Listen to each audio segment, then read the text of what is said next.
Bueno, como ya me presentó Fer, mi nombre es Nahuel Cángaro, soy licenciado en producción de bioimágenes. Me desempeño como técnico radiólogo en el Hospital Italiano de La Plata y en la Clínica de Imágenes Diaude, puntualmente en el área de tomografía. Es por eso que me llevó a realizar esta presentación, o esta guía, como queramos decirle, del manejo de las reacciones adversas a los medios de contraste iodados, puntualmente en tomografía, que es en el lugar donde me desempeño. Para eso me planteé un objetivo en que nos podamos ayudar para poder reconocer y gestionar estos pequeños pero reales riesgos inherentes del uso de los medios de contraste o de la administración de los medios de contraste. Vamos a hacer una pequeña reseña histórica donde sabemos que la historia de los medios de contraste comienza casi a la par del descubrimiento de los rayos X, donde en 1896 Hatchett y Lindenthal le inyectaron a una mano amputada, pudiendo visualizar todos los vasos sanguíneos de la misma. Ya para 1919 Hauser utilizó el primer uso de medios de contraste en pacientes. En 1927 Moniz y Lima realizaron la primera angiografía carótida. Estos dos médicos, si alguno los reconoce, son porque realizaban las lobotomías. En 1929 Switch introduce lo que son los contrastes monoméricos iónicos. Ya para la década del 50 aparecieron o se empezaron a implementar en la práctica clínica hiperosmolares.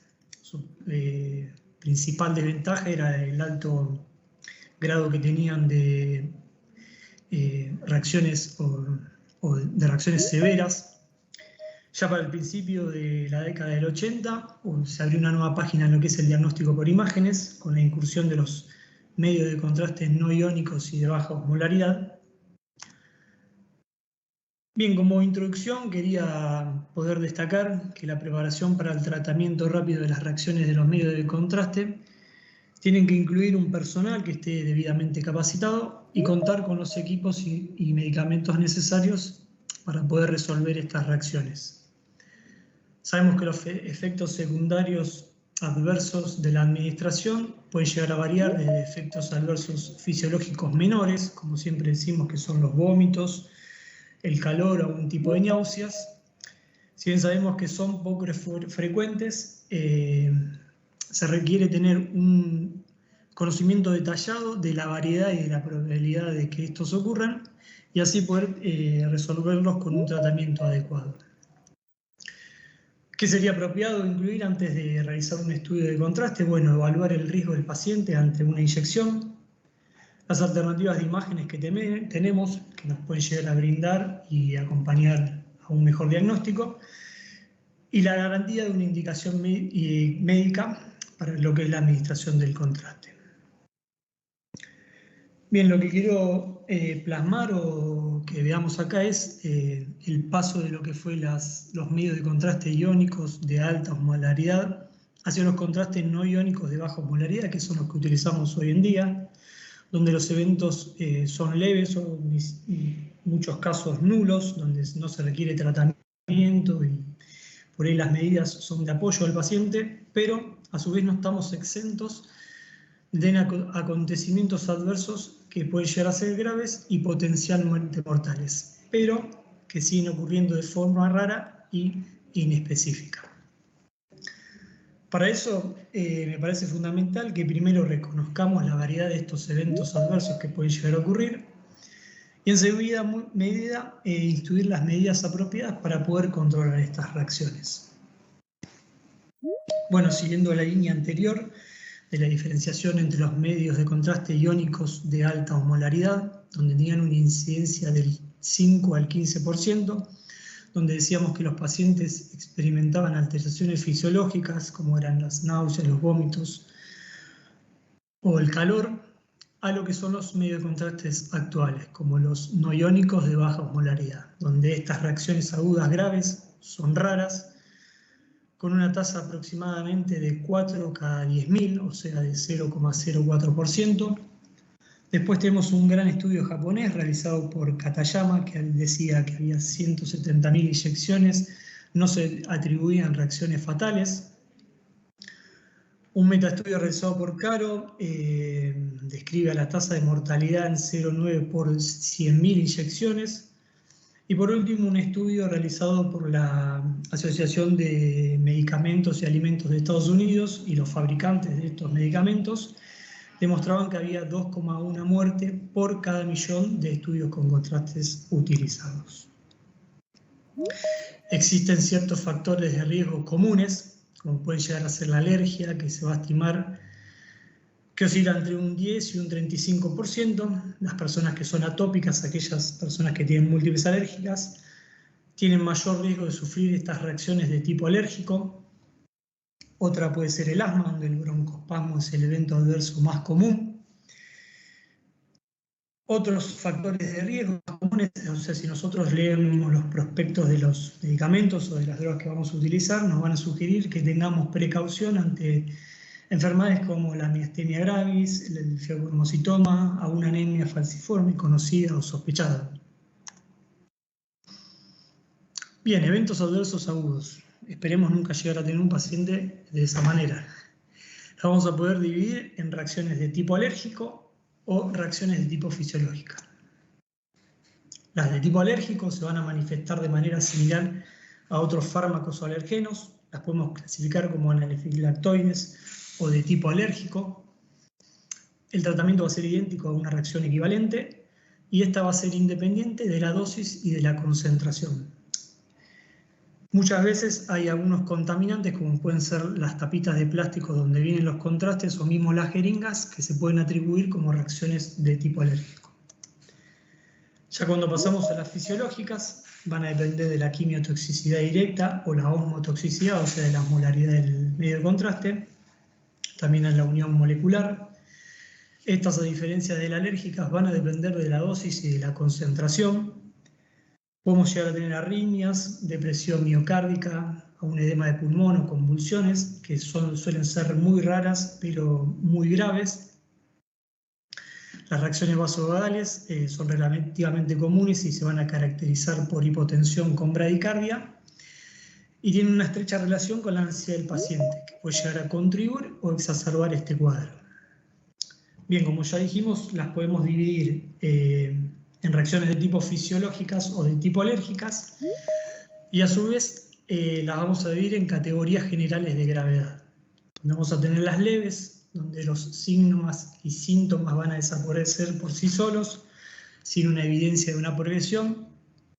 Yo acá grafiqué un cuadro donde tenemos las de tipo alérgico y sus reacciones, donde vamos a tener urticarias o pruritos, pero más limitados, algún edema cutáneo, picazón en la garganta, congestión nasal, algún estornudo o rinorrea. Ya cuando pasamos a las de tipo fisiológicas, las náuseas y los vómitos también se encuentran limitados a un calor, escalofrío transitorio, dolor de cabeza, mareos, ansiedad, una hipertensión leve y una reacción vasovagal que se va a resolver de manera espontánea.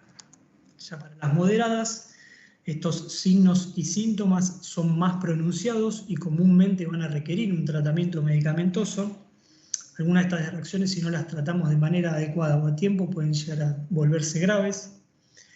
Ya cuando vamos al cuadro vamos a ver a las de tipo alérgico como urticarias o pruritos difusos, al igual que un edema difuso acompañado de signos vitales estables, un edema facial sin disnea, una opresión o ronquera de garganta también acompañado sin disnea, y un broncoespasmo con hipoxia leve o directamente nula.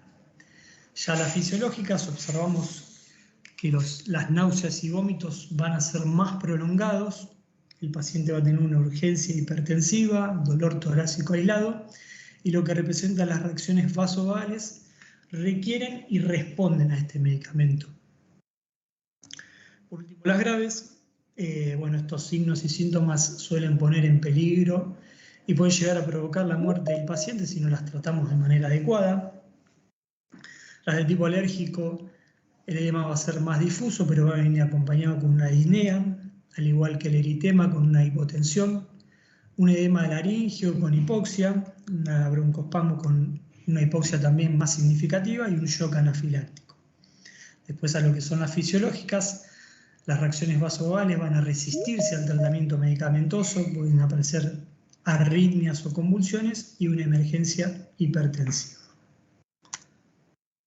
¿Qué tratamiento le vamos a dar a estas reacciones al contraste? Bueno, primordialmente lo que yo me gustaría dejar en claro es que ¿qué preguntas nos vamos a hacer? O sea, ¿cuál va a ser la apariencia general del paciente? Y en base a eso, preguntarnos si el paciente nos puede hablar, cómo va a sonar su voz, cuál va a ser la calidad de su respiración, cuál es el pulso del paciente y cuál es su presión arterial. En base a todas estas preguntas que nos hacemos, si detectamos alguna o si no hay ninguna detección de todas esas, recién ahí podemos activar el sistema de respuesta de emergencia para así poder elevar el nivel de atención si esto es necesario. Como ya lo repetí previamente, las reacciones leves no van a requerir un tratamiento médico, solamente observación o un tipo de apoyo. Las moderadas, que son más pronunciadas, van a requerir un tipo de tratamiento médico. Y por último, las graves, que ponen en peligro la vida y pueden llegar a provocar la muerte, necesitamos un tratamiento rápido y agresivo. El manejo de estas reacciones, bueno, todos los fármacos, debemos tener todos los fármacos de emergencia, el equipamiento. Yo acá enumeré algunos de los equipamientos y fármacos básicos que necesitamos. Yo ahora más adelante los voy a ir nombrando y en la diapositiva los voy a ir desglosando uno por uno. Algo a tener en cuenta, más allá de que una reacción sea leve, mantener al paciente en tu entorno médico durante 20 a 30 minutos tras la inyección del contraste. Ya sea en la sala de espera, si nosotros podemos estar con él monitoreándolo, si no un familiar, o una sala de recuperación si nosotros tenemos. Bien, acá quiero hacer una pequeña aclaración. Hay unos cuadros que quizás me quedaron muy chiquitos, desde ya pido disculpas.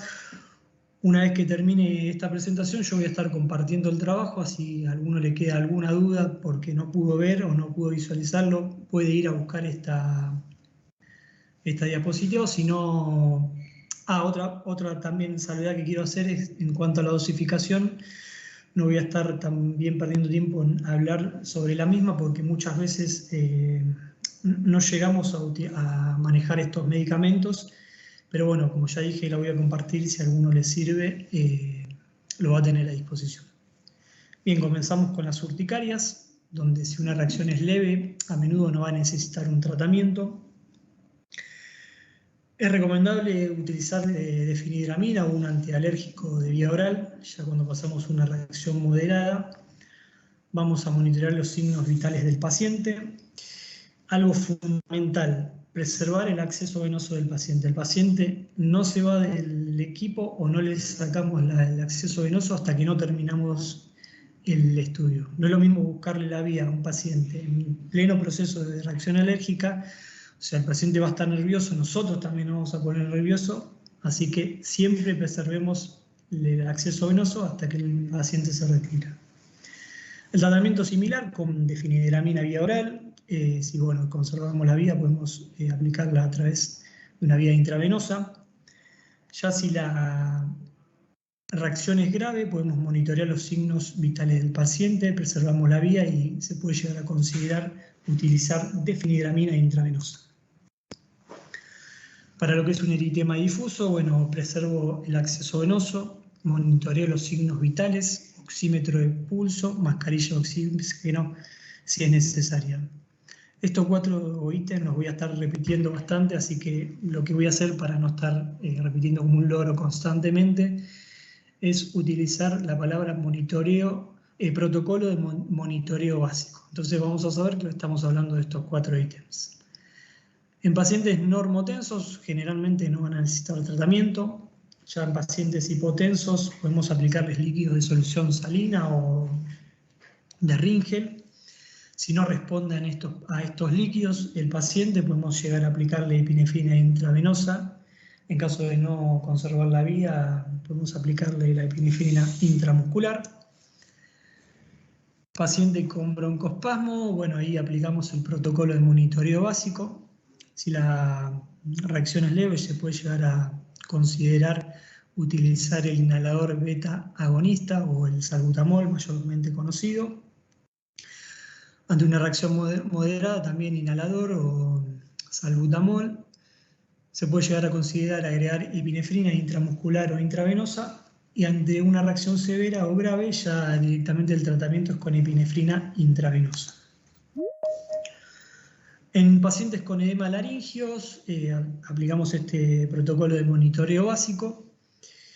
El tratamiento es con epinefrina intravenosa o intramuscular.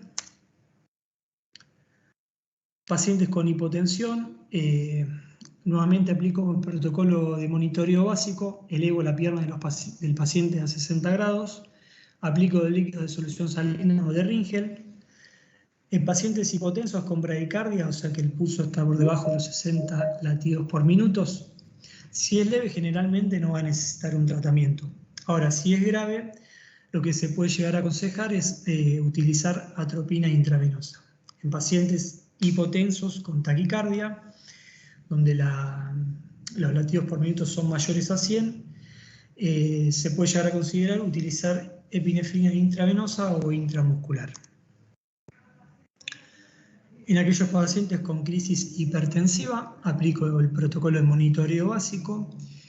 La medicación que se utiliza es el Lavetol intravenoso. Si no contamos con Lavetol, podemos utilizar tabletas de nitroglicerina o furosemida. Si la hipertensión persiste, ahí puedo llegar a aplicar epinefrina intravenosa o intramuscular.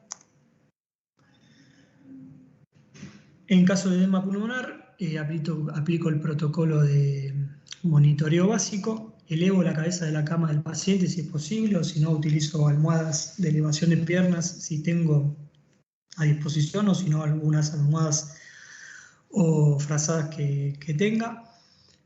El tratamiento es con furosemida o ante crisis convulsivas. Lo primero que hago es observo y protejo al paciente. Lo voy a colocar de costado para evitar aspiraciones. Si tengo acceso a las vías de succión, obviamente si son necesarias, ahí aplico el protocolo de monitoreo básico. Si es necesario, llamo al servicio de emergencias y el tratamiento se realiza con lorazepam intravenoso.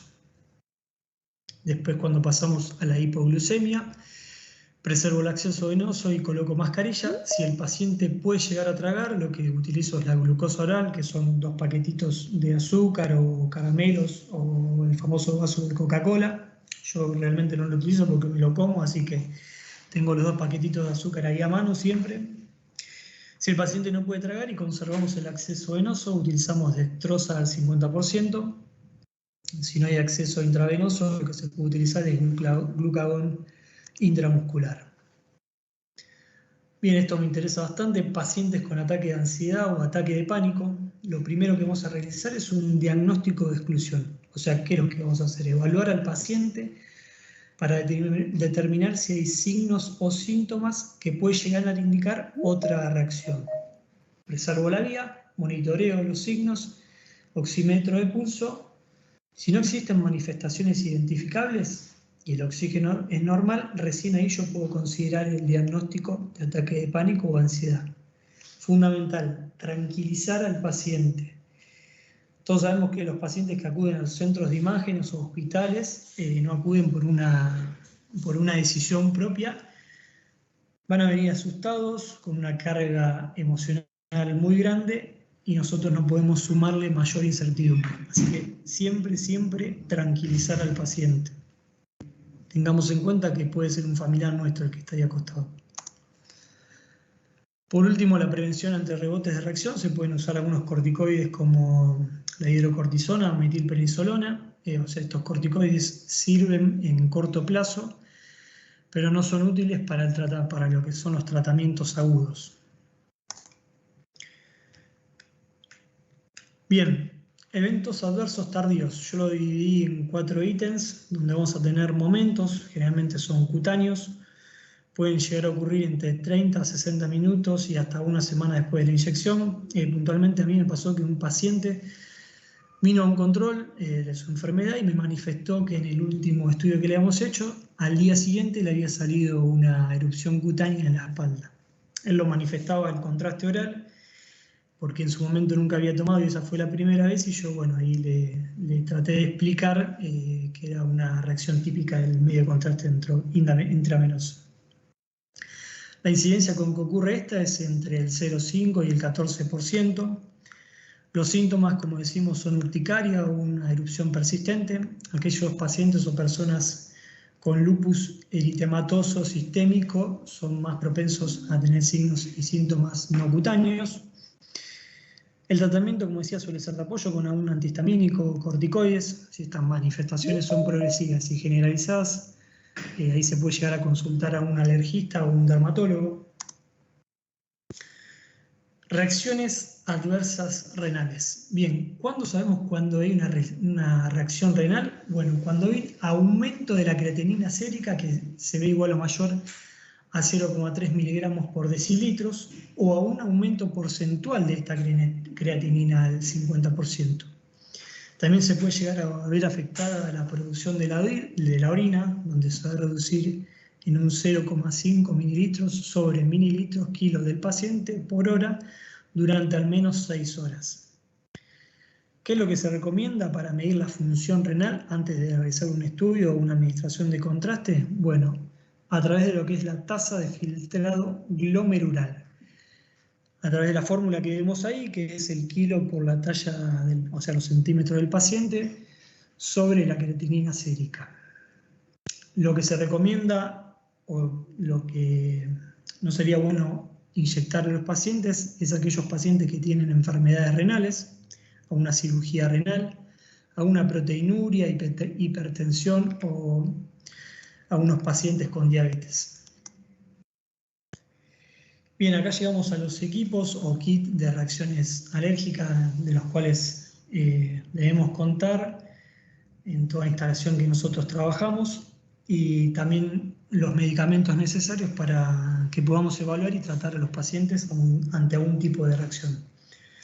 Yo lo dividí en equipos, donde, bueno, acá vamos a tener un acceso a oxígeno, puntualmente en el país, en el hospitales de un acceso de pared. En la clínica donde trabajo tenemos directamente un tanque de oxígeno.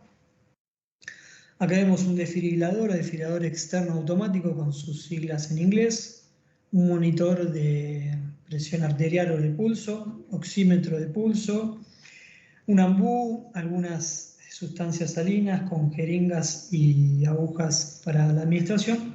Y acá que vemos bien en rojo y grande ese cartel, es el indicador que nosotros tenemos ante un caso de emergencia o urgencia cardiopulmonar. Nosotros directamente marcamos ese número, ese teléfono es un teléfono único. Al atendernos nos van a decir la palabra dónde, ahí nosotros les vamos a indicar el lugar y en cuestión de menos de 10 segundos ya van a estar apersonándose para tratar de resolver la situación que nos aqueja. En cuanto a los medicamentos, bueno, así vemos la ampollita de epinefrina de 1 miligramo, la atropina del 0,5, el salbutamol, la difenhidramina. Estas son en cápsulas de vía oral. Creo que las ampollas endovenosas también vienen en el mismo packaging. Y bueno, la dextrosa al 50, la Betol son algunos de otros medicamentos.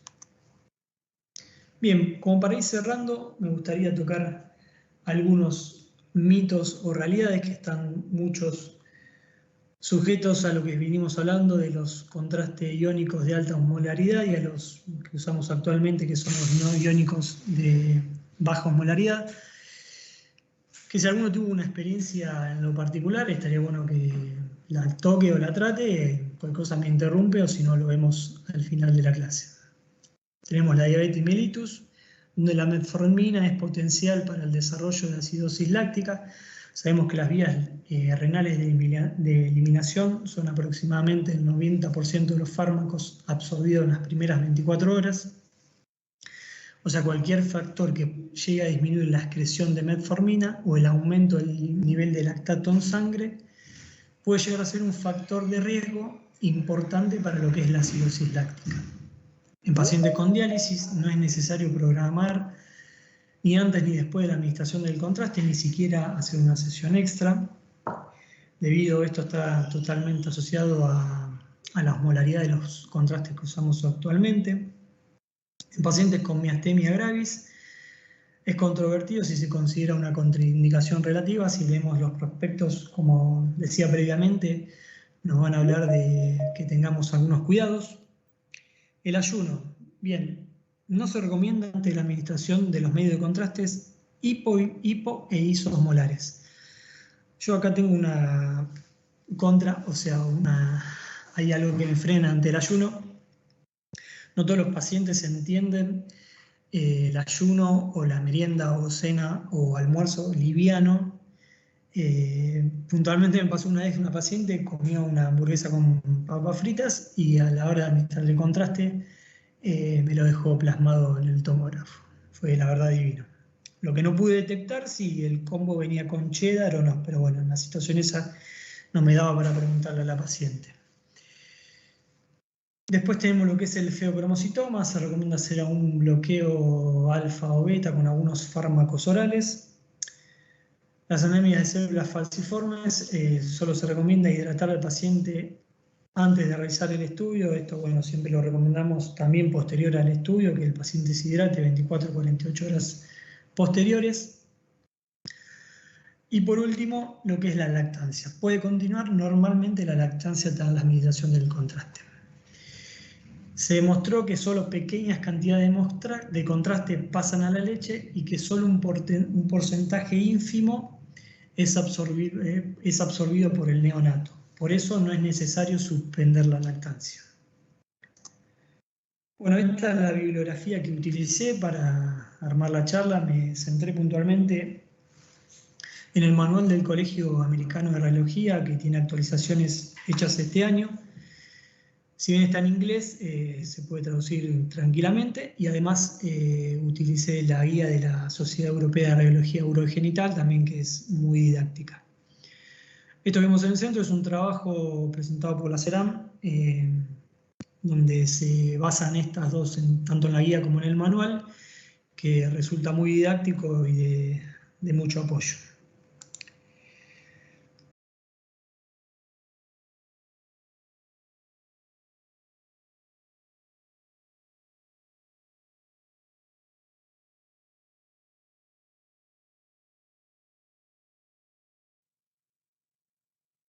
Hola Nahuel, ¿cómo andás?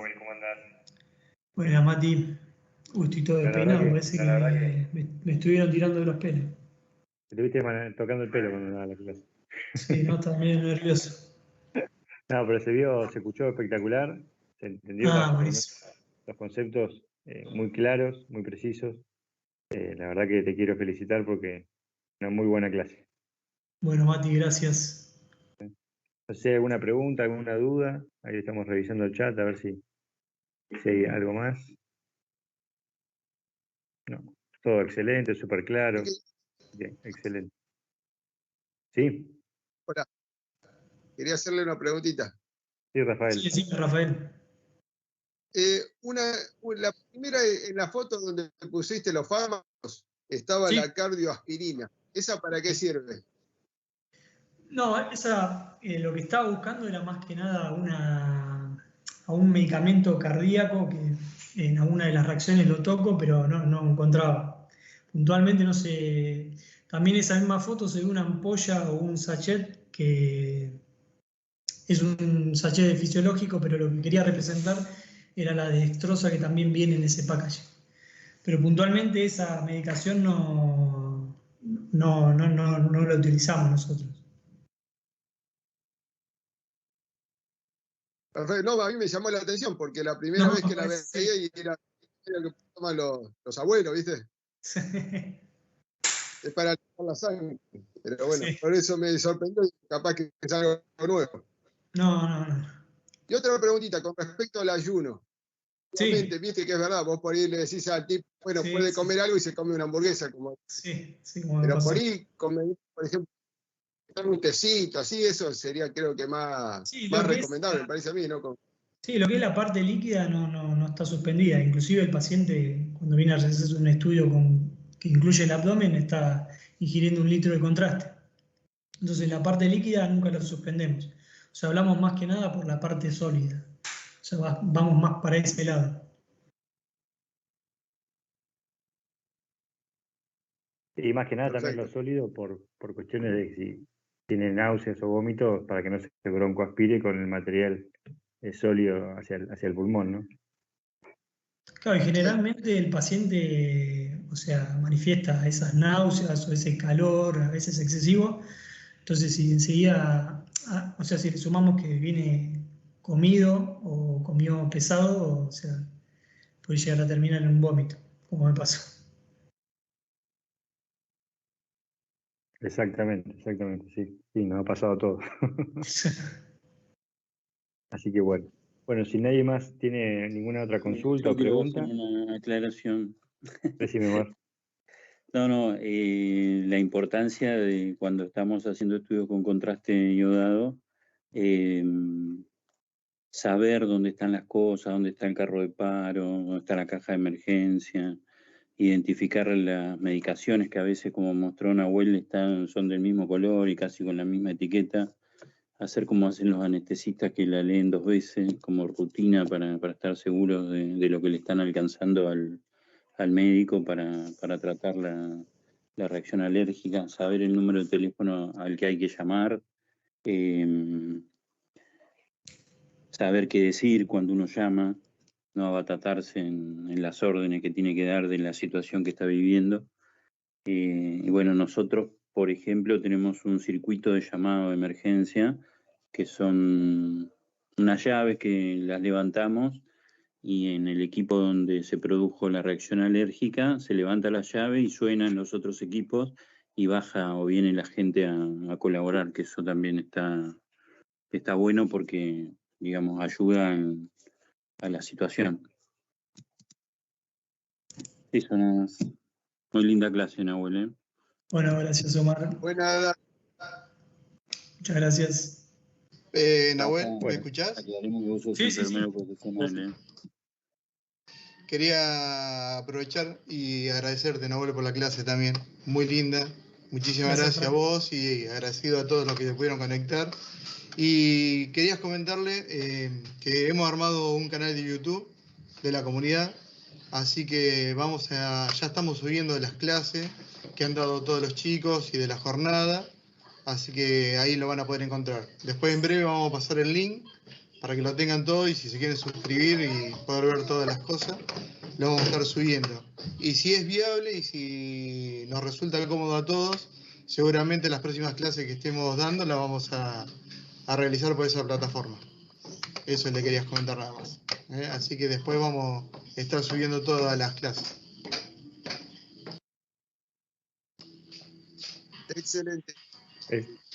Exactamente. Bueno, damos por finalizada la clase entonces, si les parece. Otra vez nuevamente, gracias, Nahuel, y gracias a todos los que están por darme la oportunidad. Conectados a esta hora también, que ya es tarde también para estar. Así que bueno, muchas gracias a todos y nos vemos en la próxima. Muchas gracias, Nahuel. Hasta luego. Gracias. Gracias.